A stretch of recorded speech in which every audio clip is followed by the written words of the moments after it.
आपके अकाउंट के ऊपर एड लिमिट लग चुकी है। आप ब्लॉगर्स हैं और ब्लॉगिंग में आपको एडसेंस के बहुत सारे इश्यूज देखने को मिलेंगे और इस जर्नी में जब तक आप एडसेंस के उन तमाम इश्यूज को आप प्रॉपरली और एक्टिवली उसको कंसिडर नहीं करेंगे कि आपने उसको कैसे रिजॉल्व करना है, आप हमेशा परेशानी में रहेंगे, आप हमेशा टेंशन में रहेंगे और यही चीज़ें आपके रेवेन्यू को बहुत ज़्यादा इफेक्ट करेंगी। अस्सलाम वालेकुम व्यूअर्स, मैं हूं सलीम रज़ा हैकल। आप तमाम व्यूअर्स को डिजिटल हैकल यूट्यूब चैनल के ऊपर वेलकम करता हूं। आज के इस वीडियो में आपको एक ऐसा सिनेरियो बताने वाला हूं जो कि ब्लॉगर्स को एडसेंस जर्नी में बहुत ज़्यादा फेस करने को मिलता है और चूँकि मेरी भी एक वेबसाइट के ऊपर ये इशू आ चुका है तो मैं सोच रहा था कि आपको भी यही चीज़ें बताऊँ, आप लोग भी हौसले में रहें और इन इश्यूज़ की तरफ जब आप बाखबर होंगे तो यकीनन इनको आप इजीली सॉर्ट आउट भी करेंगे और आप तसल्ली से बैठ भी जाएंगे कि ये कोई ऐसा इतना बड़ा मसला नहीं है, कुछ दिनों की बात है। ठीक है, आपके ओवरऑल रेवेन्यू में थोड़ा सा फ़र्क आएगा, लेकिन सम टाइम गूगल अपनी तरफ से जब वो चेक्स अप्लाई करता है आपकी वेबसाइट्स के ऊपर तो ये मामलात होते हैं, सम टाइम गलत होते हैं, सम टाइम वो जेन्युइन होते हैं, रियल होते हैं। ठीक है, तो मेरी एक वेबसाइट थी जिसके ऊपर पिछले 3 दिनों से उसके ऊपर बहुत ज़्यादा ट्रैफिक आने लग गई, कुछ पेजेस उसमें वायरल चले गए। मतलब मेरे उस ब्लॉग का जो होम पेज है वो वायरल होना शुरू हो गया, ट्रेंडिंग पे चला गया, जैसे कि स्क्रीनशॉट में आप देख रहे हैं। और 3 दिन जो मेरा रेवेन्यू था वो बहुत ज़्यादा बढ़ने लग गया। अब जैसे ही थर्ड डे जब ख़त्म हुआ तो मुझे एक ईमेल आई कि आपके अकाउंट के ऊपर ऐड लिमिट लग चुकी है, मतलब due to one of below mention reason, जिसमें बहुत सारी रीज़न्स हो सकती हैं ऐड लिमिट लगने की, लेकिन मुझे जो ऐड लिमिट लगी है वो इनवैलिड ट्रैफिक की वजह से लगी है।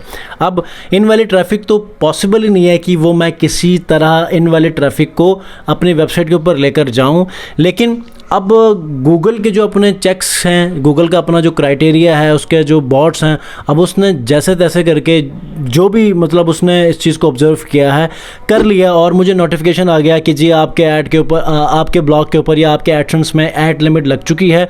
तो अब मुझे तो पता है कि आपका कोर्स ऑफ एक्शन क्या होना चाहिए इनवैलिड ट्रैफिक का जब इशू आता है, जब आपके अकाउंट में ऐड लिमिट लग जाती है तो आपको किन चीज़ों को फॉलो करना है। इनवैलिड ट्रैफिक का कोई कंसर्न ही नहीं था, मतलब उसका कोई तुक ही नहीं बनता कि मुझे ये इशू आइडेंटिफाई हो, क्योंकि मे बी कि कोई गूगल के जो बॉट्स हैं जब इन चीज़ों को एनालाइज करते हैं तो सम टाइम मिस्टेक भी हो सकती है। ठीक है, क्योंकि उनका एक ऑटोमेशन का सिस्टम है और इसकी वजह से सम टाइम गलती भी कर जाती हैं। तो मुझे तो इसके ऊपर कोई कोर्स ऑफ एक्शन अप्लाई नहीं करना, कोई चीज़ें चेंज नहीं करनी, बल्कि पहले जिस फ्रीक्वेंसी पर हम अपने ब्लॉग्स को पब्लिश कर रहे थे, चीज़ों को अपडेट कर रहे थे, पुराने आर्टिकल्स को हम लोग अपडेट कर रहे थे, उनमें चेंजेस कर रहे थे, इसी तरह उसी प्रैक्टिस को हम लोग जारी रखेंगे और बेहतर से बेहतर बनाते जाएंगे।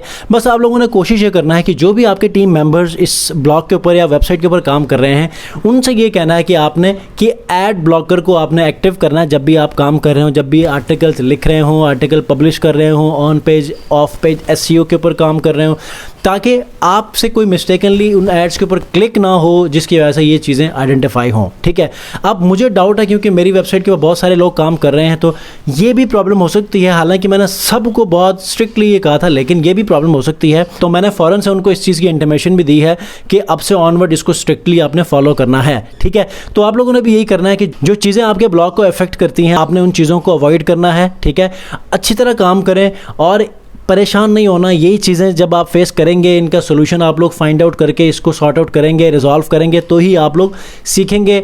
एक ब्लॉग के ऊपर आपको प्रॉब्लम आएगी लेकिन ऑनवर्ड आपको ये प्रॉब्लम कभी भी नहीं आएगी। तो कोई क्वेश्चन है तो आप लोग मुझे कमेंट में पूछिए। फर्दर इस हवाले से कोई आप अपने माइंड में कोई सवाल रखते हैं, कोई सिनेरियो आप डिस्कस करना चाहते हैं तो आप डिजिटल हैकल के ऊपर मुझे टेक्स्ट भी कर सकते हैं। ब्लॉगिंग के ऊपर मैं प्रॉपरली एक कोर्स स्टार्ट करवा रहा हूँ 101, इसमें सेशंस होंगे, प्रैक्टिकल बेस होगा और आपके ब्लॉग्स के ऊपर या किसी एक ब्लॉग के ऊपर प्रैक्टिकल काम होगा और आपको सिखाया जाएगा from very basic to advance level. 14 अक्टूबर से ये कोर्स शुरू हो रहा है, तो आप लोगों में से अगर कोई इंटरेस्टेड है तो मुझे कमेंट में या फिर इंस्टाग्राम या व्हाट्सएप के ऊपर मुझे कांटेक्ट कर सकते हैं। डिटेल्स आपसे शेयर किए जाएंगे। अगर आप इंटरेस्टेड हो तो आपको इनरोल करेंगे और इंशाल्लाह इसको शुरू करेंगे 14 अक्टूबर से। ठीक है जी, नेक्स्ट वीडियो मिलते हैं। अपना बहुत ख्याल रखिए। अल्लाह हाफ़िज़।